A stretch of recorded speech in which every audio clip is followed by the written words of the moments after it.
Down to business now with Ari Rabinovitch, who joins us from the Business Center. Hey, Ari, happy Monday. Hey, Cynthia, you as well. Okay, Indigo, it's going private. It's finally happening, and it's official. Now, we did get that offer announcement back in February that Indigo had received an offer to go private back then, and today was the shareholder vote. Shareholders voted in favor of the offer to a majority, 95%. So, safe to say, most people wanted this deal. So the takeover offer comes from Trilogy Group, which plans to take the company private, meaning it will no longer trade on the TSX. Now, the deal offered back in February was with Trilogy Retail Holdings and Trilogy Investments LP for $2.50 per share, or a market cap of roughly $70 million. Indigo is in need of a reset to find a new path towards growth, and that's after several years of declining revenue, not to mention that recent cyber attack. Founder and CEO Heather Reisman, she came out of retirement last year to help guide the company's turnaround. And Trilogy Group happens to be owned by Reisman's spouse, Gerald Schwartz, Cynthia.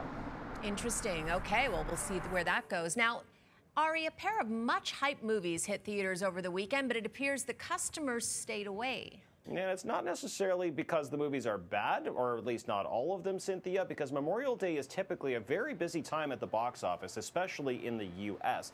But this happened to have been the worst domestic box office revenue for a Memorial Day holiday in 29 years. And that's not including pandemic years, by the way, when most theaters had restrictions in place. But even with big theater releases like the Garfield movie, and you saw before with the Furiosa, a Mad Max saga, that brought in only $25 million, which was well short of expectations. And the film otherwise has a 90% audience score on Rotten Tomatoes. So, Cynthia, I don't really think it's as much about how good the movies are, but there could be other factors here. Maybe overall decline in theater attendance, but you have to wonder if it has something to do with that general consumer pullback in spending. It could be. I mean, remember last year it was Barbenheimer, right? That dominated everything, and it seemed like people were going back to the movies. Maybe they went too many times to see Barbenheimer and blew their movie budget. Perhaps. Okay. A lot of people are going to like this story, Ari. A British restaurant brand is expanding its footprint here in Canada. Yeah, and what it could look like as far as your next sandwich from this place or coffee will yet to be known. But here's one thing we do know is that Pret A Manger does plan to expand its current footprint in Canada, but its current footprint is very small. So where it is right now, Pret A Manger has just one standalone location in all of Canada. It happens to be downtown Toronto on Adelaide Street West, but they also have several pop-up locations within A&W.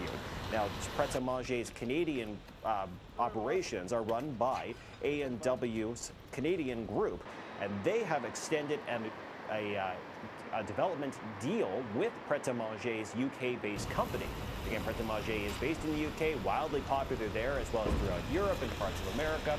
So we'll see what this looks like in the future, but it looks like more A&W locations will feature Pret A Manger, and who knows where we can go from there. All right. I love their baguettes, I have to admit. Absolutely. Yeah, great sandwiches. Great sandwiches. Okay. Thanks very much, Ari.